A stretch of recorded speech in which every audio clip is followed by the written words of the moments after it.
வணக்கம் நண்பர்களே, நான் தளவாய் மாடசாமி ஃப்ரம் தென்காசி. நான் ஒன்று சொல்லட்டுமா?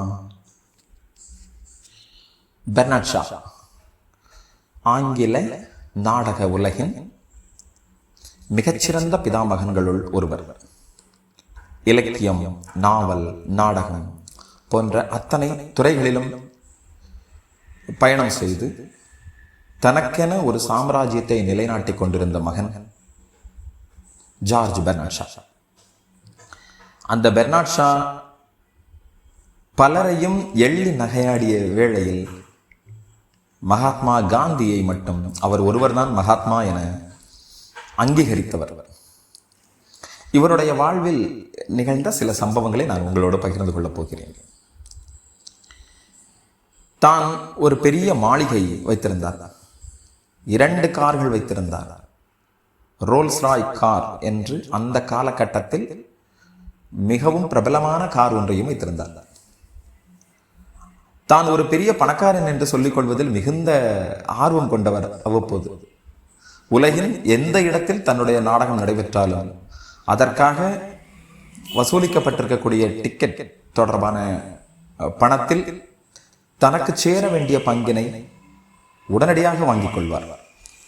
ஆனால் பணம் என்று இருந்தவர் 1926ஆம் ஆண்டு அவருக்கு நோபல் பரிசு கொடுக்கப்பட்ட போது அந்த பணத்தை பெற்றுக்கொள்ள மறுத்தார். ஏனென்றால், நான் என்று இலக்கியம் எழுதினேனோ அன்றைக்கு என் திறமையை மெச்சி இந்த பரிசினை தராத உலகம் இன்றைக்கு எனக்கு இந்த பரிசு தந்ததில் என்ன பயன்? ஒருவன் நடுக்கடலில் தத்தளித்துக் கொண்டிருக்கும் பொழுது வழங்கப்படாத துடுப்பு கரை சேர்ந்த பின்பு வழங்கப்பட்ட பின்பு என்ன பயன் என சொல்லி நோபல் பரிசை மறுத்தார் அவர். தான் ஒரு புத்தக நிறுவனத்தை அவர் நடத்தி கொண்டிருந்தார். அதை விற்க வேண்டும் என நினைத்தார். போட்டியாளர்கள் அதை வாங்க வேண்டும் என குவிந்தார்கள். ஏன் என்றால், பெர்னாட் ஷா படித்து முடித்த புத்தகங்களில் ஆங்காங்கே சில குறிப்புகள் எழுதி வைத்திருந்தார். புத்தகங்களை விட ஷா என்ன குறிப்புகள் எழுதி வைத்திருக்கிறார் என்று பலரும் ஆர்வப்பட்டிருந்தார்கள். அந்த குறிப்புகளுக்காகவே புத்தக நிறுவனத்தை விட அதிக தொகை கொடுப்பதற்கு பலரும் முன்வந்தார்கள். பெர்னாட் ஷா அவர்களுக்கு 5 வருடமாக ஒரு பெண் கடிதம் எழுதி கொண்டே இருந்தாள். ஒரு நாள் கடிதம் எழுதினால் போதும். இங்கு நம் நாட்டில் எல்லாம் என்னென்னவோ நாம் கற்பனைக்குள் பயணப்பட்டு கொண்டே இருப்போம். ஆனால் பெர்னாட் ஷா அவர்களுக்கு கடிதம் எழுதப்பட்டுக் கொண்டே இருந்தது. அவர் ஒரு நாள் கடிதம் எழுதினார். சாவின் விளிம்பில் இருக்கக்கூடிய எனக்கு வாழ்க்கை அனைத்தையும் முடித்து விட்ட பின்பு எனக்கு நீ கடிதம் எழுதி கொண்டிருக்கிறாய். ஒரு அழகான வாலிபனை நோக்கி கடிதம் எழுது, நான் வயதை கடந்திருக்கிறேன் என சொல்லி பதில் கடிதம் எழுதினார். அதன் பின்பும் சில மாதங்கள் அந்த பெண் தொடர்ந்து கடிதம் எழுதி கொண்டே இருக்கிறாள். ஒரு வகையில் தன்னுடைய போட்டோவை அனுப்பினார் பெர்னாட் ஷா. அதன் பின்பு கடிதம் வருவது நிறுத்திக் கொள்ளப்பட்டது. நண்பர்களே, பெர்னாட் ஷா தன்னுடைய மாளிகையில் இருக்கக்கூடிய ஒரு தேன் கூட்டை சுத்தம் செய்ய வேண்டும் என்று நினைக்கிறார். அதை சுத்தம் செய்வதற்கு, அதை தட்டி விடுவதற்கு 100 வயது மதிக்கத்தக்க நபர் ஒருவரைத்தான் அழைத்து வருகிறார்.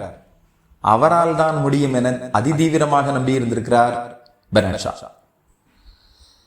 இவர் பெரிய அளவில் பிறந்த நாள் கொண்டாடுவதை எல்லாம் விரும்புவதில்லை. நண்பர்களே பிறந்த நாள் கொண்டாட நினைத்தாலும் அதற்கு இவர் ஒத்துக்கொள்வதில்லை. ஒரு நாள் தன் பிறந்த நாள் அன்று வாழ்த்து கூற ஒருவர் வந்திருக்கிறார். அவரிடம் சொல்லியிருக்கிறார், நாம் முதுமையை நோக்கி பயணப்பட்டுக் கொண்டிருக்கிறோம். 50 முதல் 60 வயதிற்குள் நாம் நோய்வாய்ப்படாமல் பார்த்து கொண்டால் அதன் பின்பு சுபிட்சமாக 80 வயது வரை சந்தோஷமாக வாழலாம் என சொல்லியிருக்கிறார். அவர் சொன்னாராம், நான் 100 வயது வாழ்வேன் நிச்சயமாக. அப்படி ஒருவேளை 100 வயதை கடந்து விட்டால் 300 ஆண்டுகள் வாழ்வேன் என சொல்லியிருக்கிறார். கற்பனைக்கு அளவே இல்லை. ஒரு அதீத நம்பிக்கை என்று சொல்வார்கள் அல்லவா, அது ஷாவிடம் மிகவும் அதிகமாக இருந்திருக்கிறது. ஆனால் 93 வயது வரை அவர் வாழ்ந்திருக்கிறார். பெர்னார்ட் ஷா அவர்களுக்கு 2 நபர்கள் வேலை செய்திருந்திருக்கிறார்கள். வீட்டில் வேலை பணிப்பெண்களாக இருந்திருக்கிறார்கள். அவர்கள் இருவரும் ஷா அவர்களிடமிருந்து விடைபெற்று செல்ல வேண்டும் என நினைக்கிறார்கள். ஆனால் பெர்னார்ட் ஷா அவர்களுக்கு அவர்களை அனுப்ப மனமில்லை. பக்கத்து வீட்டுக்காரர் ஸ்டீஃபன் வின்ஸ்டன் என்பவர் இவர்களை நீங்கள் அனுப்பிவிட்டு உங்களுக்கு உகந்ததாக சமைத்து தரக்கூடிய, அதுவும் வெஜ்ஜி மீல்ஸ் தயாரித்து தரக்கூடிய, மரக்கறி என்று சொல்வோம் அல்லவா, அதை தயாரித்து தரக்கூடிய ஒரு பெண்ணை நீங்கள் பணிக்கு வைத்துக் கொண்டால் என்ன என்று கேட்ட பொழுது, எந்த ஒரு வேலைக்கார பெண்ணும் ஒரு லட்சியமுள்ள எஜமானுக்கு மிகச்சிறந்த பணிப்பெண்ணாக இருக்க முடியாது என்றாள். என் மாளிகைக்குள் வேலைக்காக நுழையக்கூடியவள் என் புத்தகத்தை படித்தவளாக இருக்கக்கூடாது. எனக்கு அவள் தியாகம் செய்து கொண்டெல்லாம் எனக்கு தன்னுடைய பணியை அவள் ஆற்ற வேண்டும் என்ற அவசியம் இல்லை. அவளுக்கென ஒரு லட்சியம் இருக்கட்டும். அவள் என்ன சமைத்து தருகிறார்களோ அதை நான் எடுத்துக்கொள்வேன். எனக்காக இங்கே வரக்கூடிய பணிப்பெண் எதையும் இழக்க வேண்டிய அவசியம் இல்லை என சொன்னாராம் பெர்னார்ட் ஷா. ஹெச்ஜி வெல்ஸ் மிகச்சிறந்த எழுத்தாளர், ஒரு வரலாற்று ஆய்வாளர். அவரும் பெர்னார்ட் ஷாவும் ஒரு முறை சந்திக்கிறார்கள். ஷா அவர்களை பார்த்து ஹெச்ஜி வெல்ஸ் சொல்கிறார், யாராவது ஒருவன் இங்கிலாந்து நாட்டிற்கு வந்தால் இந்த இங்கிலாந்து நாடு வறுமையில் நிகழ்கிறது என்று உன்னை பார்த்து தெரிந்து கொள்வான் என்று சொன்னாராம். ஏனென்றால் ஷா அவ்வளவு மெல்லிய தோற்றமுடையவர். பெர்னார்ட் ஷா உடனடியாக சொன்னார், அந்த வறுமை நிலைக்கு நீதான் காரணம் என உன்னை பார்த்து சொல்வார்கள் என்று சொன்னார். ஹெச்ஜி வெல்ஸ் கொஞ்சம் உடல் அளவில் பருமனானவர். வறுமையான நிலைக்கு நீதான் காரணம் என மெல்லிய தோற்றத்தை அவர் நகைக்க, அந்த வறுமைக்கு நீதான் காரணம் என ஹெச்ஜி வெல்ஸ் அவர்களை பெர்னார்ட் ஷா பதிலுக்கு எள்ளி நகையாட அங்கே ஒரு கலகலப்பு நிகழ்ந்தது. பெர்னார்ட் ஷா அவர்களை பார்த்து, நீங்கள் இந்த இங்கிலாந்து நாட்டிற்கு ஒரு சர்வாதிகாரியாக இருந்தால் என்ன செய்வீர்கள் என கேட்ட பொழுது, ஒரு நிருபர் கேட்ட பொழுது, நான் நீரோவாக ஒருவேளை பரிணமிக்க கூடும். ஏனென்றால் இந்த இங்கிலாந்து நாடு தன் சக்திக்கு மீறி ஒரு இராணுவத்தை தயார் செய்து கொண்டிருக்கிறது. ஆங்காங்கே தொழிற்சாலைகளில் பணியாற்றக்கூடியவர்கள் எல்லாம் இராணுவத்தில் சேருங்கள் என கூவி அழைக்கிறது. ஏன்? ஒரே ஒரு மாமனிதனுக்கு எதிராக போராடுவதற்காக. அவன்தான் ஜோசப் ஸ்டாலின். அவன் தானே விரும்பி வென்றும் போரை எதிர்கொள்ளவில்லை.